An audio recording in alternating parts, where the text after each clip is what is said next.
Bom, então vamos lá para mais um vídeo, agora com um assunto novo, tá bom?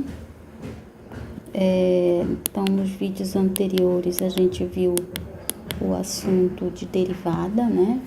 Todas as propriedades, definições, e agora a gente vai ver a parte de aplicações da derivada. Então, no tópico anterior, nós vimos as definições principais lá de derivada. Então, agora nós vamos ver aplicações da derivada.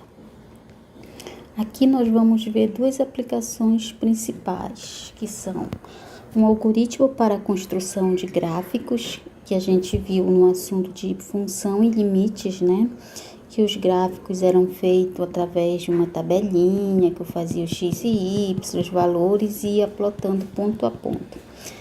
Agora a gente vai ver o uso da derivada, que vai nos permitir, né, esboçar gráfico através de um algoritmo, e também o cálculo de limites indefinidos, que vocês viram também lá nos vídeos de limite, que alguns limites eram indefinidos, eles precisavam passar por algumas fatorações para se encontrar o valor real do limite. E agora a gente vai ver também o uso da derivada para o cálculo de limites. Então, primeiro aí a gente vai começar com a definição de máximos e mínimos, ok? Máximos e mínimos. Então, vamos lá. E cadê minha pontinha branca? Tá aqui. Então, aqui uma figura, ela mostra o gráfico de uma função y de x. Y igual a f de x. Então, a figura é essa daqui. Mais ou menos isso aqui. Tá? Deixa eu ajeitar aqui. Aqui é x, aqui é y. Deixa eu botar aqui uma corzinha. Essa cor. Vamos lá. Então, o gráfico na figura lá do material do PDF, ele faz isso aqui.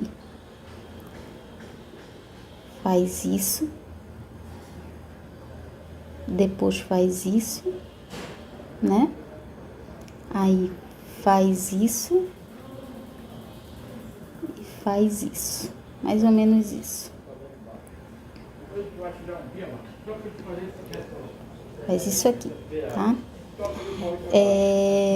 Nessa figura a gente tem os seguintes pontos, né? Vamos ver aqui. Esse ponto, esse ponto, esse ponto, esse ponto aqui. Que mais?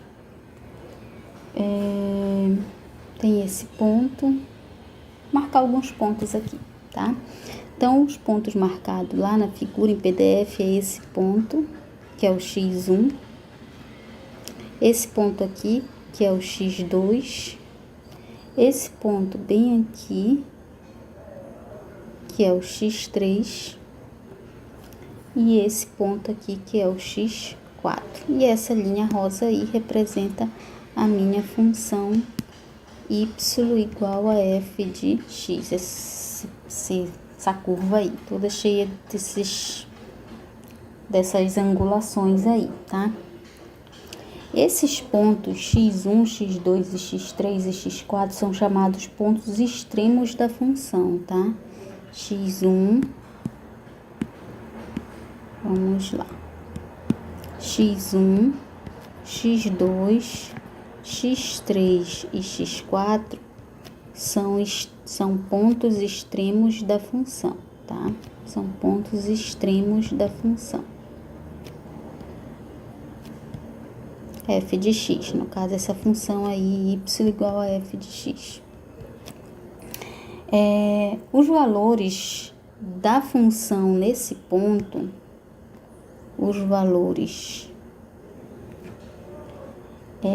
f de x1, f de x3 e f de x3, cadê? F de x1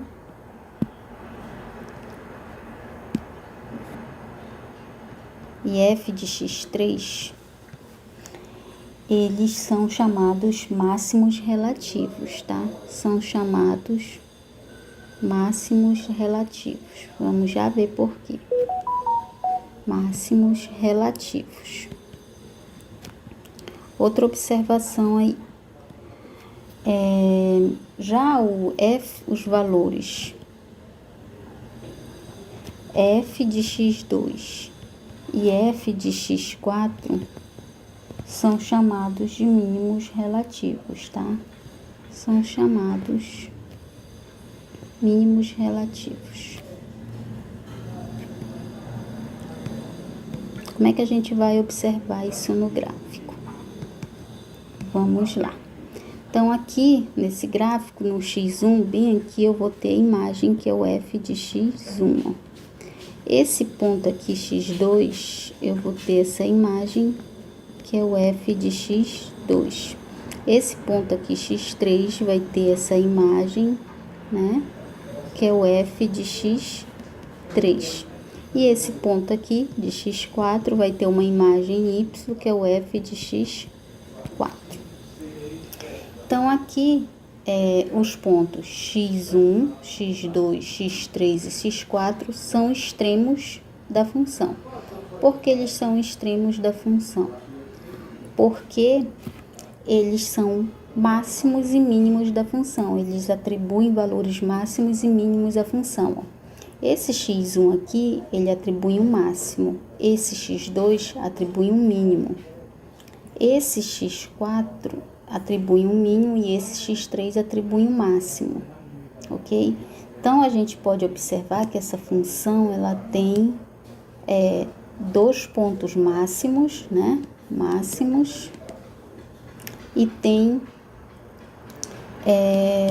dois pontos mínimos, né? Dois pontos mínimos. E por isso que eles são chamados x1, x2, x3 e x4 de extremos da função, porque eles representam os máximos e mínimos da função, ok? Aqui, os valores fx1 e fx3 são chamados, esqueci de digitar aqui, máximos relativos, tá? Máximos relativos. Como é que a gente observa isso no gráfico? Os f de x1 e o f de x3, ó. Tá aqui o x1, que é um extremo, e o x3, que é um extremo. Os dois correspondem a uma imagem na função. Tá aqui, ó, f de x1 e f de x3. Esses dois valores aí, eles são o quê? Máximos, tá? Então, x1 e x3 correspondem a esses dois valores aqui, f de x1 e f de x3, que são máximos da função. Por que máximos relativos? Porque essa função, o limite dela não está, o domínio dela não foi estabelecido, então ela pode ter ainda prosseguimento para cá para menos infinito e para cá para mais infinito, e ela pode ter outros máximos ou mínimos para cá e para cá. Então eu não posso dizer que é um máximo absoluto, é um máximo relativo, porque eu teria que ver a função completa para dizer que é um máximo absoluto. A função só está em uma parte aí do domínio, então é máximo relativo. Agora os valores f de x2 e f de x4 são chamados mínimos relativos, né? Mínimos relativos aqui, deixa eu ajeitar. Então, como é que a gente observa isso lá no gráfico? Então, eu vou ter o x2 e o x4, tá aqui o f, o ponto deles, né? A imagem correspondente na função, tá aqui o f de x2 e o f de x4. E aí, eles são o quê? Mínimos, tá? Eles são mínimos relativos. Como eu expliquei, eles não são mínimos absolutos, porque para mim dizer se eles são mínimos absolutos, eu teria que ver o comportamento de toda a função. Eu só tenho uma parte aí, eu não sei como é que a função se comporta para cá, para menos infinito e para mais infinito, se tem outros pontos aí de máximos ou mínimos, ou se não tem mais nenhum. Ok? Então, esse aí Então, essa é a definição. Então, o primeiro passo aí, né, que a gente vai precisar para a construção de gráficos é entender máximos e mínimos de funções, tá? Então, aí vem a seguinte definição que a gente vai utilizar